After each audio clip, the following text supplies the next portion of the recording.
অনেকদিন পর হাসবেন্ড আজকে আমাদের সঙ্গে ইফতার করবে, সেই জন্য আজকে বিভিন্ন রকমের ইফতার আয়োজন করলাম। মানে 5 রকমের আজকে ইফতার বানিয়েছি। এই তো আজকে অনেক রকমের ইফতার আয়োজন করব। তো আজকে কিন্তু এই ইফতারগুলো বানাতে একেবারে সময় লাগেনি, কারণ আমি দুপুরের মধ্যে যা যা ইফতার বানাবো সব রেডি করে রেখেছি। ঘরে 1 ঘন্টা আগে এসে আমি প্রথমে লুডুসটা সেদ্ধ করে নিলাম। আজকে চাউমিন রান্না করব চিকেন দিয়ে। তারপর এই তো বেগুনি ভাজতে দিলাম। বেসনটাও আমি আগে গুলিয়ে নিয়েছি বা মিক্স করে নিয়েছি। এই কাজগুলো যদি আগে এরকম করে গুছিয়ে রাখা যায়, ইফতার বানানো কিন্তু অত কষ্টকর হয় না এবং অল্প সময়ের মধ্যেও হয়ে যায়। আমার তো এই কাজগুলো আগে থেকে গুছিয়ে না করলে একেবারেই তাড়াহুড়ার মধ্যে হয়ে যায় বা তাড়াহুড়ার মধ্যে পড়ে যায়। এই জন্য আমি সবসময় এই কাজগুলো কিন্তু আগে এরকম করে গুছিয়ে রাখি। আর প্রথমে এই তেলের মধ্যে কিন্তু বেগুনি ভাজলাম, আর এর মধ্যে আমি কিছু ছোট ছোট করে চিকেন ভেজে নিয়েছি। এর মধ্যে একটু বেসন, তারপর মরিচের গুঁড়া, সাধারণত যে মশলাগুলো দিয়ে থাকি, কর্নফ্লাওয়ার, সব কিছু দিয়ে আমি এইভাবে ভেজে নিয়েছি। এগুলো দিয়ে আমি চাউমিন রান্না করব। তো একটু পরে চাউমিনটা রান্না করছি।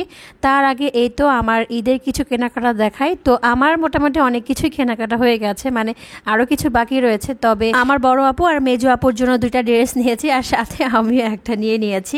তো যাই হোক, প্রত্যেক বছর আমি চেষ্টা করি আমার বড় আপু এবং মেজো আপুর জন্য ড্রেস দেওয়ার জন্য।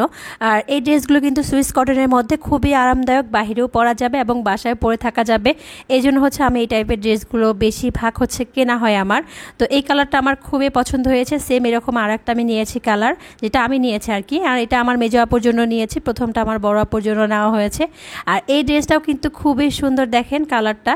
তো ওই যে সুইস কটনের মধ্যে নেওয়া। প্রত্যেকটা ড্রেস আমি যে পেজ থেকে নিই সেই পেজের নাম আমি আজকের ভিডিওর কমেন্টে দিয়ে দিব। আপনারা কিন্তু পেজে গেলেই বুঝতে পারবেন। সবসময় কিন্তু আমি এই আপুর পেজ থেকে ড্রেস নিয়ে থাকি। আর এই তো দেখেন, এই কালারটাও কিন্তু খুব সুন্দর। এই কালারটা আমি নিজের জন্য নিয়েছি।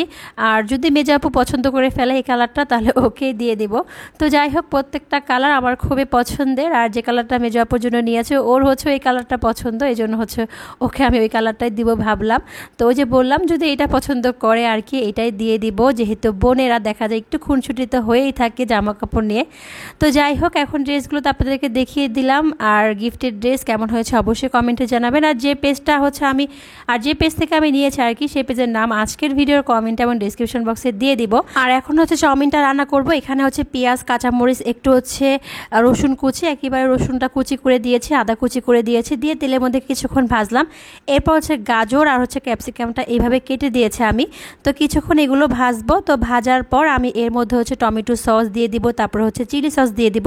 তার আগে কিন্তু লবণ পরিমাণ মতো দেওয়া হয়েছে।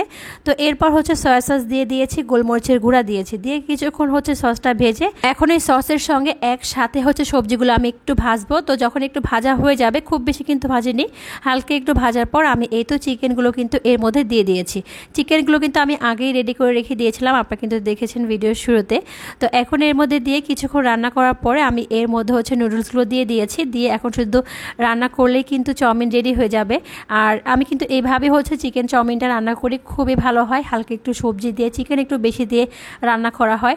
আর আমার মেয়ে এই চাউমিনটা খেতে খুবই পছন্দ করে, এই জন্য চিকেনের পরিমাণটা একটু বেশিই দেওয়া হয়। তো এই তো রান্না কিন্তু হয়ে গেছে। তো আমি কিন্তু এই রান্নাগুলো অল্প সময়ের মধ্যে করে ফেলেছি আজকে, মানে এই ইফতারগুলো। আর এই তো শেষ তেলের মধ্যে কয়েকটা বড়া ভাজা হয়েছে, মানে পেঁয়াজু ভাজা হয়েছে। আর যেহেতু রাইসের বাবা আমাদের সঙ্গে সবসময় ইফতার করতে পারে না, এই জন্য আজকে 5 রকমের বা অনেক রকমের ইফতার বানালাম। তো আজকে ব্লগটা এই পর্যন্তই। ভালো থাকবেন সবাই।